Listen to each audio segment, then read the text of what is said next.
Somehow, for me, in this adventure, it's not really about where I go and which places I reach and what landscape I see. It is a lot more about what type of connection I'm going to make with which kind of people.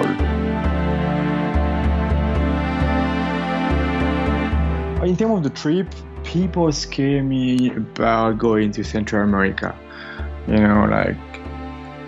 I'm a little bit concerned about.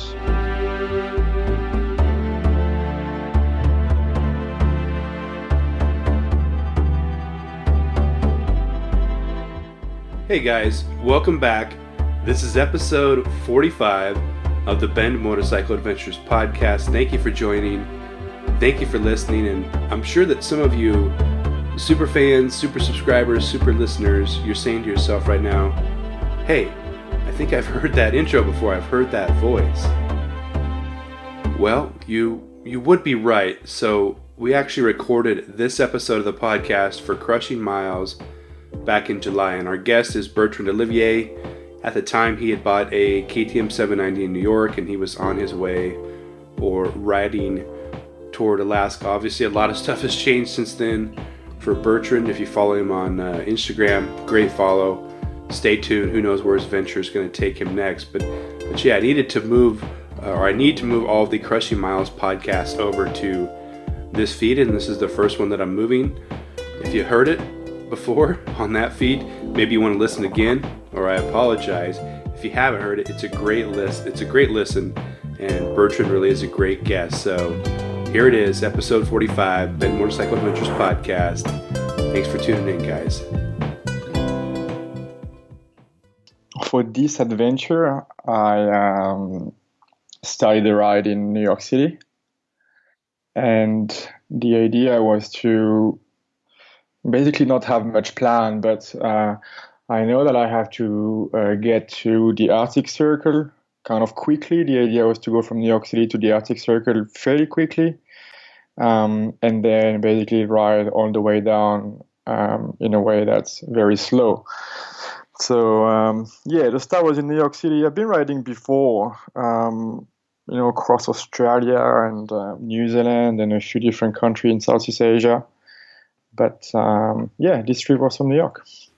So NYC to the Arctic to Ushuaia. That's what I'm seeing. Is that how this is going? Yeah,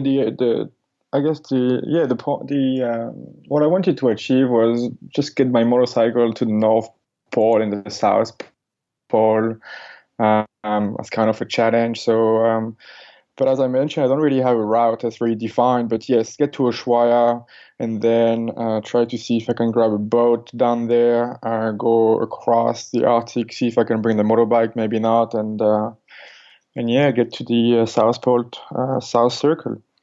So that's the plan. But I think one of the difference with my trip compared to most motorcycle people that I've seen is that I don't really have a time frame. I don't really have to finish this whole thing. What I mean by that is I'm really open to what may happen along the way and open to stay in some places for a certain time, maybe years, who knows? Wow, okay. When maybe I end up finishing the whole thing and then going back to some kind of other life. Or maybe this, when people say how long is that going to take, I say 6 months to 10 years. So it's, I'm really open.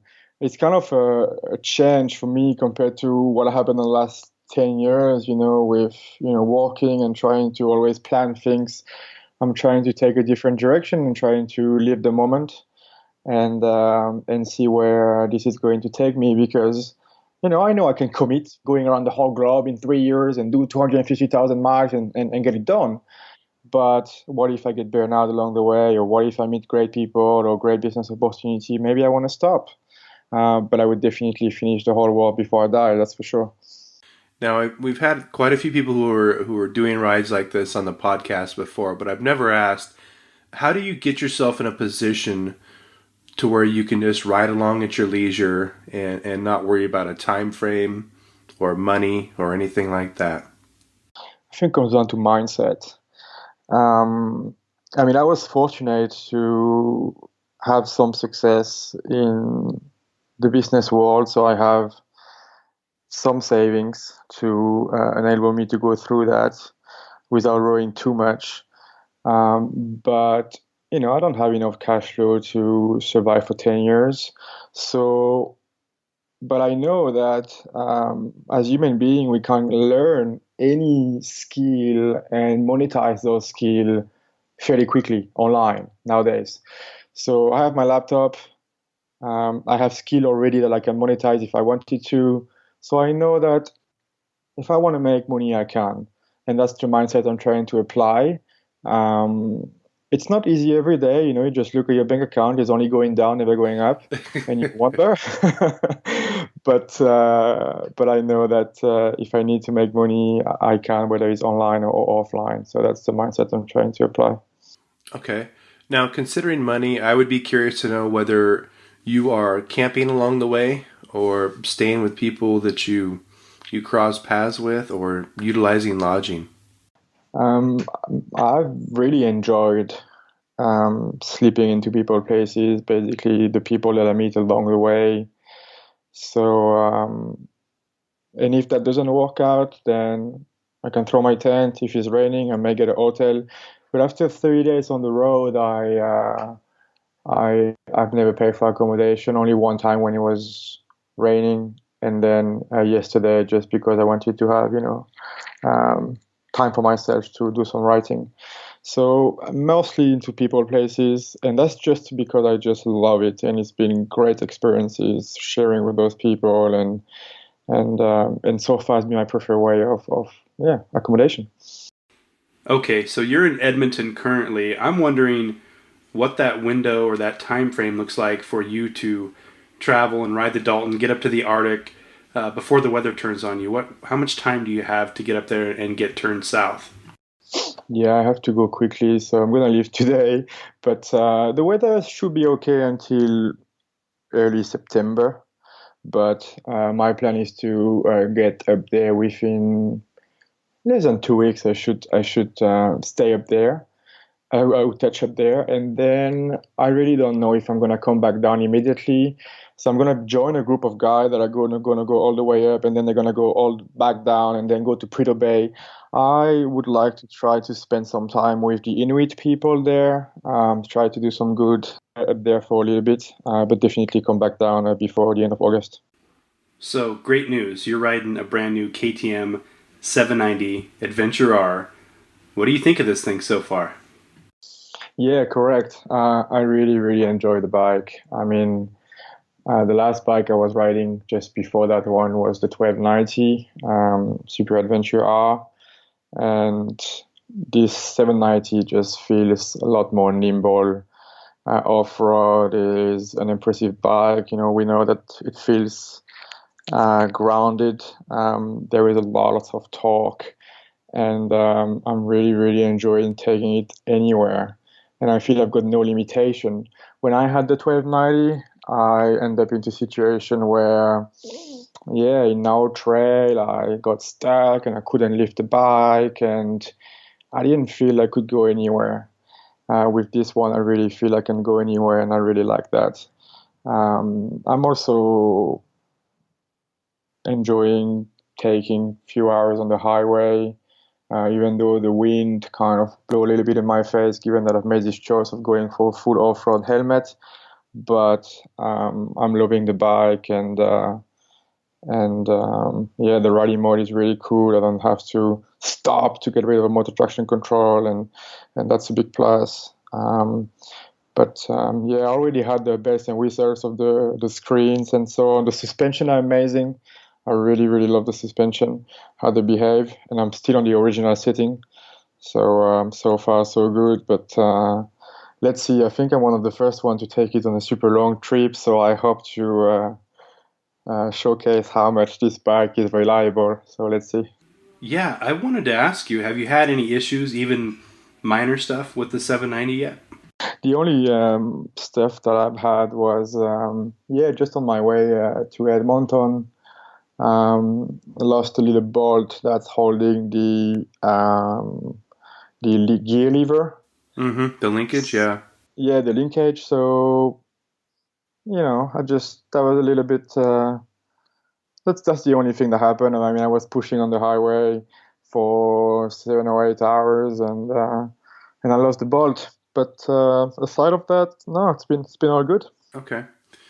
I want to kind of rewind back to where we were. I'm sorry I jumped ahead, but I've asked people this question who have been to both poles, and I've got some mixed responses. But when you imagine reaching the North Pole or reaching the South Pole, what do you think that moment is like for you, or what is that feeling going to be like for you? Is it significant?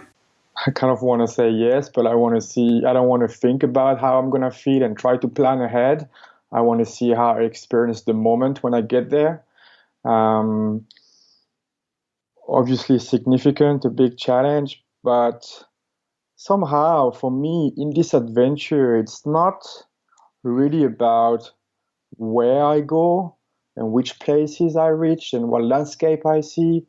It is a lot more about what type of connection I'm going to make with which kind of people, right? So one thing that gets me super excited up there is finding Inuit tribes that I really preserve, right? Or finding that's exciting for me. So I hope to find that up there. Going through the whole 24-hour day without the sun coming down, that feels super exciting. So definitely a big milestone, and I'm really looking forward to it. But I don't want to set myself expectation in some way. I can tell you once I get there how I felt about it. Sure. I think we probably glossed over this, but what brings you out here? Where does this idea come from to embark on this ride? Yeah. Um, so about 3 or 4 years ago now, I was running my own business, which was kind of my dream when I was in the 20s, and so at that time, I felt successful on the business side, but I realized that I wanted something more. I wanted, I like many people, I got inspired, but I always loved motorcycle from a very young age. At 14, I got my first motorcycle. So I always loved motorcycle. Then I got inspired by, some of the movies, Long Way Down, Long Way Around, some of the other riders. And so I started talking about this big adventure, the one I'm doing now. And at the time, I was dating someone, and I wanted her to come with me. And she basically said, "Oh, stop bothering me with this trip. I'm not going to come with you. We've got this and that to do." So I say, "Okay, what about going around Australia instead?" We were living in Sydney at the time, and then within a week, I kind of sold. I had a Ducati Street Fighter 850 at the time, and I sold that. Got a KTM 1090 Adventure, and with road-oriented tire, and I'm back on the adventure. Within a week, I just enjoy going off-road too much. Got the motorcycle stuck on the beach, on the sand, and from there I evolved into really loving off-road path. And then I moved to New Zealand, and I met with Chris Birch. I did his off-road training, and then the KTM rally, and so on. And I met a lot more people from the community, and then I thought, now I'm ready. I'm ready to do this. Some other guys inspire me, like Paolo Cateno, that you interview in your podcast when I was going around Australia at the time. Because we were living very closely. He was in Bronte, I was in Bondi, and then I went around Australia and I saw that he was also doing the trip. So, and I saw he was going to South America, so that inspired me. So, over time, the idea just grew, and it was super hard to make the decision to actually do it and leave everything behind. But now I'm so happy that I actually did it. Ah, perfect. Yeah, that podcast with Paulo was very inspiring. I think it's one of the best interviews I've done to date. But moving forward, how was off-road training with Chris Birch? Oh, that was when I realized that I didn't know anything about riding a motorcycle off-road. No, that was awesome. That was awesome. Yeah, it was great. I arrived with my road-oriented tires, and And Chris kind of laughed at me, and we took the tires off and put some proper off-road tire, and then I just learned a lot how to really use the motorcycle off-road, how to really make this back wheel turn, because it's very different to ride an adventure motorcycle than a dirt bike or road bike. So really using the peg, using my legs to really control the motorcycle, my butt, not use my arms too much. So I really enjoyed it, and I learned a lot. And from that point, then I went on every single weekend and applied what I had learned, because I asked Chris, I said, Chris, what is the advice how do I become a great rider, right? How do I race a Dakar, and how do I win a race like that? For example, when Dakar, how do I become a great rider? And he said, Bertrand, it's not about going to the gym or whatever. It's like how many hours you actually spend on the bike. The longest you spend on the bike, the longest you practice, that's how you become better. So that's kind of what I did after that.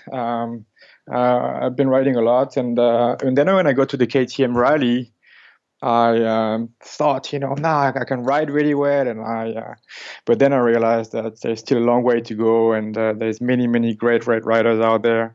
So I like that. I like knowing that there's a long progression path, but I definitely recommend anyone to go and check out the training. In Chris' backyard in New Zealand is amazing.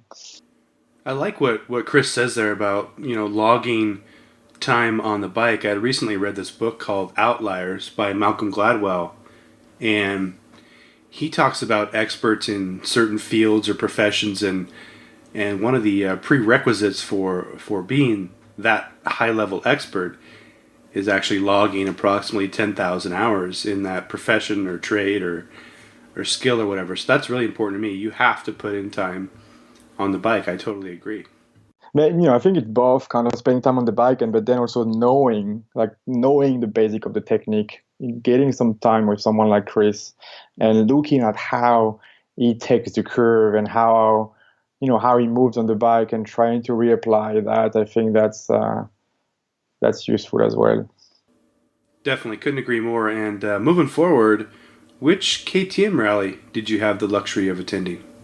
I attended the last one, the last Northland rally in North Island in New Zealand. So there was December, but 6 months ago, Northland New Zealand rally, which was fantastic.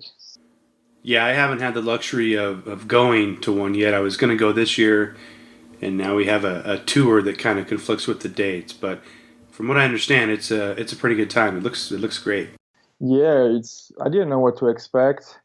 I really enjoy the community, the people there, and I went with the mindset that I'm going to race the ultimate race, and I'm going to do all the hardest trail. And then I realized, so you got the main route. So every day they kind of tell you about what's going to happen the next day, and then they show you the main route.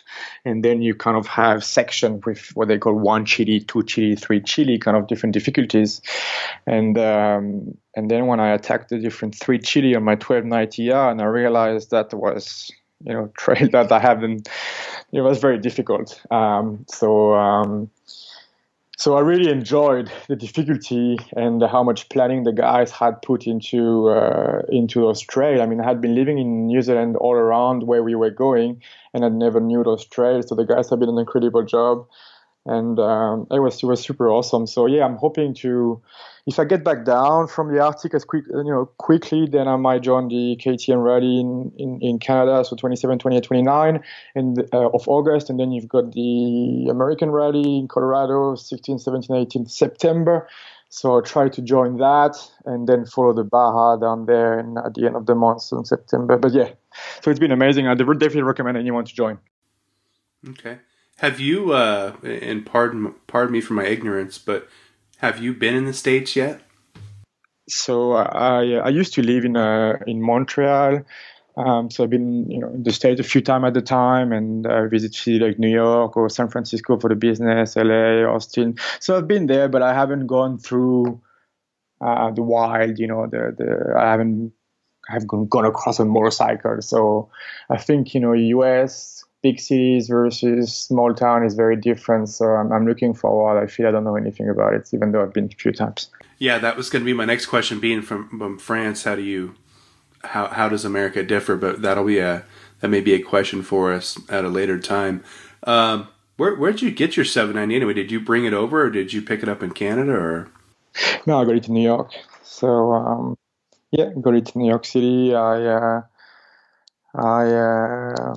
was waiting for the bike for a few months now, and was some delay with the bike, which enabled me to do some over adventure.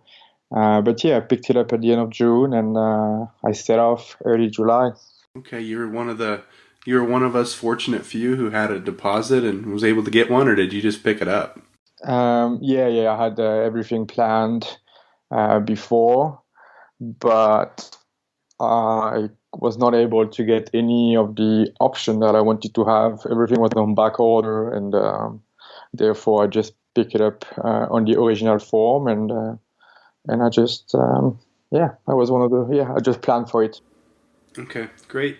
Now, regarding the trip, I would like to know if anything has crossed your mind, or a place or a situation, scenario that maybe has you concerned. You're not that far into your trip, relatively speaking, to how far you plan to travel. Yes. I think there's two main things. In terms of the trip, people scare me about going to Central America. I'm a little bit concerned about getting everything stolen and getting into trouble there. That's definitely a concern, and I'm wondering how to mitigate those risks aside of not riding at night and parking the bike inside. I just wonder if I should transform the bike a little bit so it doesn't look as shiny. So that's a concern. South America, the people there, who knows what can happen. And then I think there's always financial worries about what's coming next and how to handle this life of adventure versus making a living and building a retirement. I'm glad we're talking about this, because I view you as an outlier, and I think a lot of people, specifically in the United States, would view you as an outlier. You've shunned the 9-to-5, and relatively early in your life, you're living it on your own terms, as opposed to the United States, for example, where we're so conditioned to go to school, go to college, get a degree, work a 9-to-5, and ultimately chase that golden goose, or that golden egg, if you will, called retirement, somewhere in our late 50s, early 60s, if we're lucky. And in my opinion, the reality is there's really no guarantee that we're ever going to get there. And what happens is we end up shortchanging ourselves, at least in terms of life experiences, on the front end. And even if you do make it to retirement, you're not the same person. You're not in the same physical condition. Perhaps you've had health issues, so you can't get out there and do or experience a lot of the things that you might have early in your life. So again, I applaud you for what you're doing. I view you as an outlier, and it's really inspiring to hear your story, not unlike Paulo and others. And hopefully it gets some other people out there living life the same way. Yeah, definitely. That's what I see, that I'm outside of the norm. But I do realize in my travel that many people have their dreams, but somehow, they can't cross the path to get it done. I think I've had the chance in my experiences to kind of wire my brain to be ready for getting outside of my comfort zone and then being successful at what I do. Like 7 or 8 years ago, when I decided to migrate to Australia with $300 in my pocket, within 3 days I was broke, and I had to go and work in a bar and then eventually find a job and build a career there. So, and I can give many other examples like that. So I think here again, it's a journey that I really want to do, and I'm excited, therefore I should do it. And there's many ways that we can build a retirement to make a living. And I believe that those ways often come visible when you make the first step. Yeah, I agree. And as you know, not to sound cliche, but the first step is the hardest part. It's very tough for people to cross that threshold or tipping point and, like you said, get out of your comfort zone, get comfortable being uncomfortable, and ultimately pursuing what you're passionate about. Yeah, yeah, it is very um, difficult, but yeah, it's very difficult. I think the advice not the advice, but I think we as human beings just need to try to take the time to listen to those thoughts. Try to have awareness of, are they really there? Are they really something I want to do? Or is that just another thing that I'm gonna get tired of it a month later? And try to document, try to reflect on those thoughts in a regular basis. And then after a certain time, when you see a pattern that these thoughts are not going away, then then you have your answer. You just have to get them done, and you will always find a solution to back it up financially. Well, that's what I believe. For me, part of this decision was always when I was chatting to people or older people, I always had a question, which was, what is your do you have any regrets or what would you do differently? And I saw this major pattern everywhere, which was, I wish I traveled more. I wish I went into those big adventures. So that was also for me a realization. And those people were people I admire in terms of their career and what they had done, but that was their regret. So that play into my decision too. Yeah, good stuff. I recently read another book, and I believe it's called The Top 5 Regrets of the Dying, and it's written from the perspective of a nurse who, I don't know if she's in a hospice or she just helps, care for people who are dying, right? They're kind of the end of their rope, if you will, for lack of a better term. But one of those regrets is, hey, I wish I hadn't worked so much or spent so much time at work and not pursuing my passions or spending time with my family. So that's one of those things, obviously, that resonates strong with me, and it sounds like it resonates strong within you too. These some of these best years, we don't want to let them slip by and go to waste. Yeah, I guess I've just been lucky in some way, and I just know this is the right decision. But to be authentic and transparent with everyone here, I almost canceled everything. I almost, just before flying to New York City, I almost didn't want to do it anymore. Because I got all this fear and anxiety popping up. Because just before that, the motorcycle wasn't ready, so I decided to go in Southeast Asia and spend about a month and a half with indigenous tribes in Malaysia, Penang people, or Igorot in the Philippines. And I realized by spending time with those people that these people live below $1.25 a day, and they really have nothing.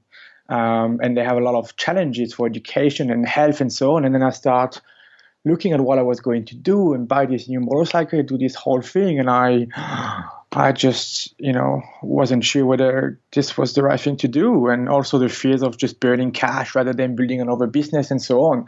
But now that I'm doing it, my mind has just quieted down.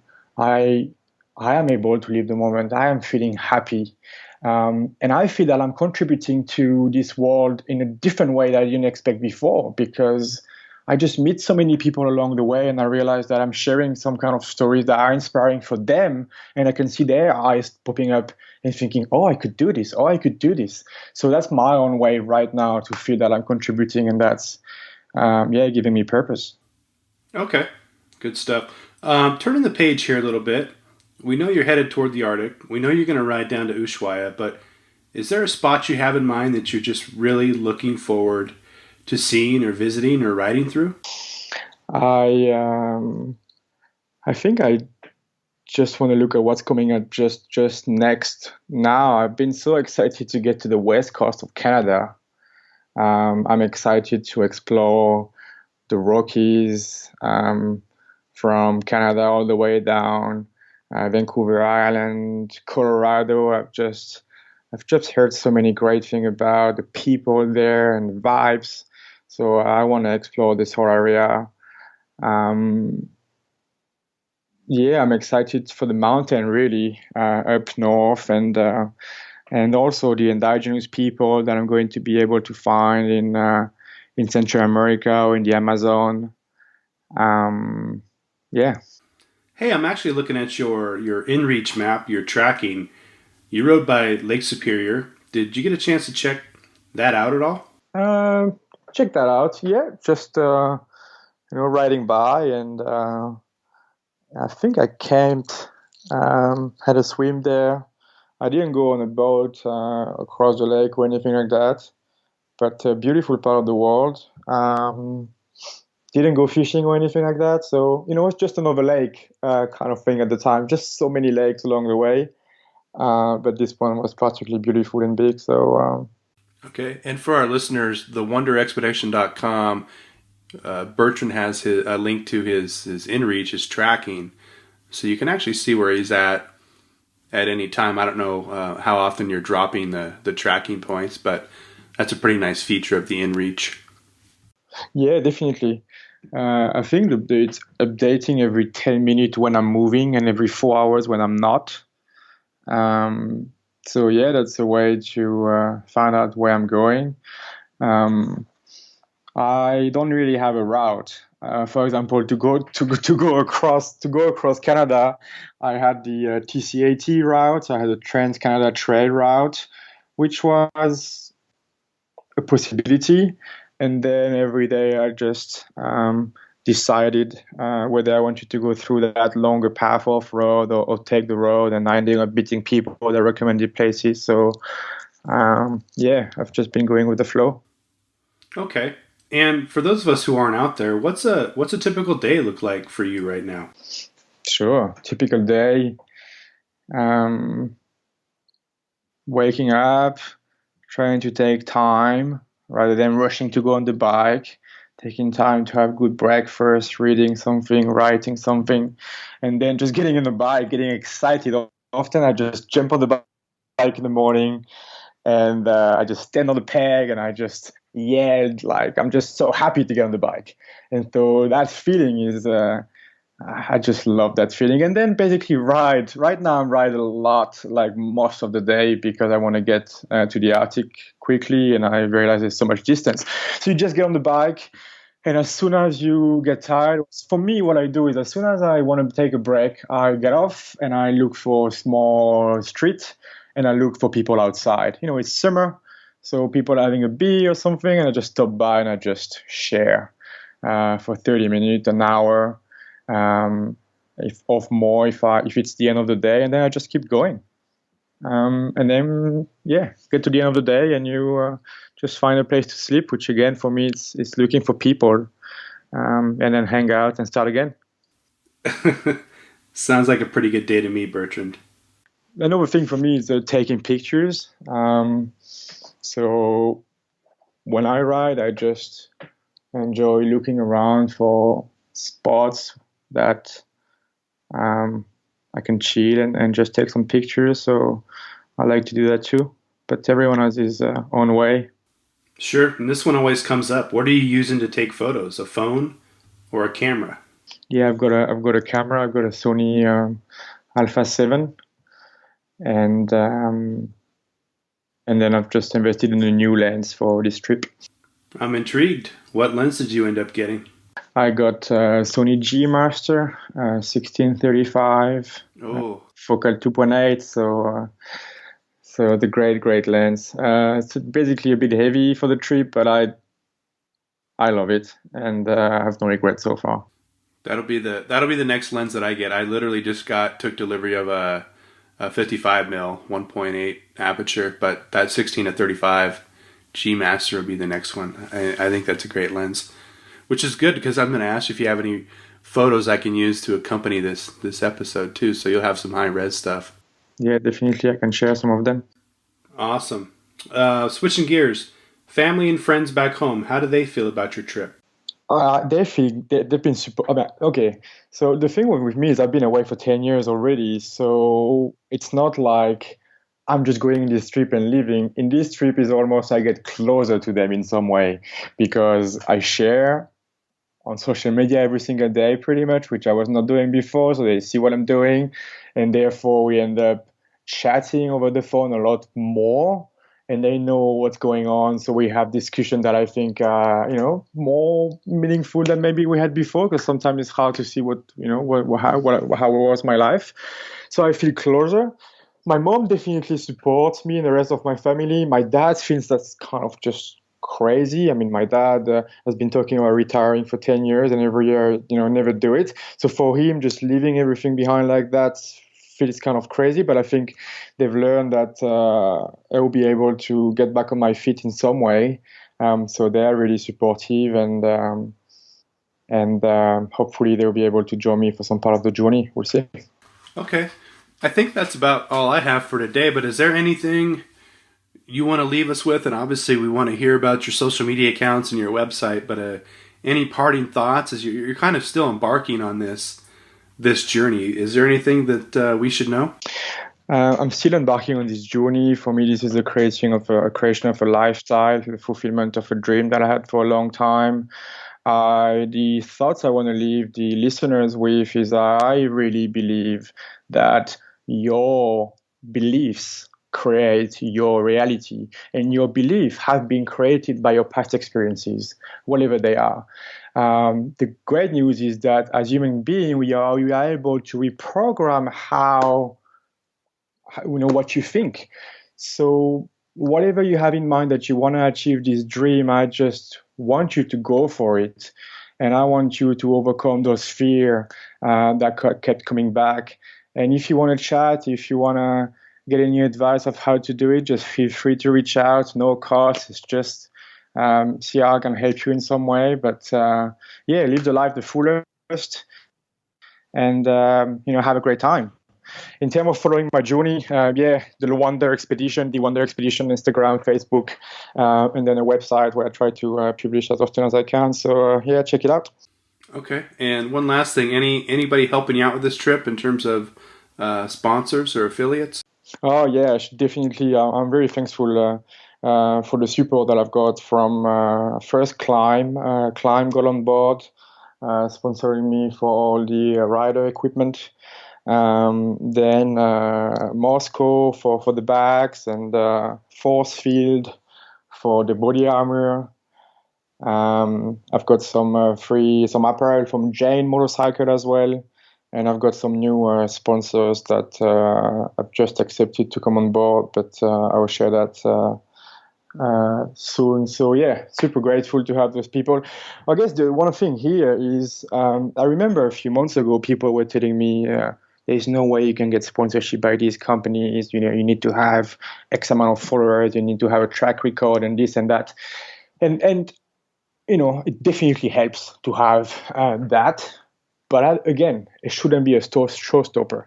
If you want to get sponsorship, then be authentic in your story. Try to look as much professional as you can. Build a website, build something that gives you some credibility, and then reach out. And in my case, it worked out. So I'm super thankful and grateful to have these guys on board.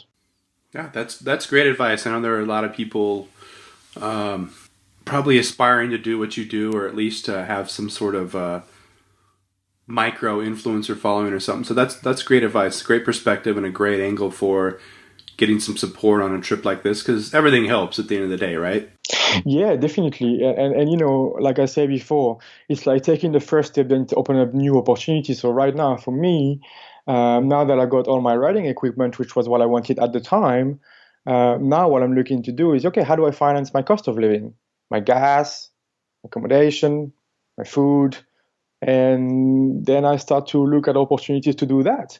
But before I was not even thinking about it. So I might end up with a trip that's fully paid out without even having a full amount of followers, just by being creative about how you go about it. All right, Bertrand, I don't want to keep you any longer. I'm sure you've got places to go. Hoping you get up to Alaska and tie out with us and let us know how that was. I'm always interested to hear about riding the Dalton and through Alaska. Awesome. Yeah, I will share that. Thanks a lot for having me on this podcast, John. And And I hope you have a blast this weekend taking this beast around the trail. And hopefully we get some time riding together sometime soon. Thanks for coming on the show, Bertrand. I want to wish you the best of luck, safe travels. Admittedly, I'm a little bit envious you're going to ride the Dalton. I haven't had the chance to do that yet, but have a great time. And again, safe travels. Listeners, at The Wonder Expedition on Instagram and thewonderexpedition.com on the web if you want to follow along with Bertrand's journey. BendMotorcycleAdventures.com. Do not forget about our website, Adventure Motorcycle Tours, Adventure Motorcycle Training, Adventure Motorcycle Podcast. I think we've got you covered. One more time, BendMotorcycleAdventures.com. Don't forget about us on social media, at Bend Motorcycle Adventures on Facebook, YouTube, and Instagram. And I think with that, listeners, I'm out of here. We'll catch you next week.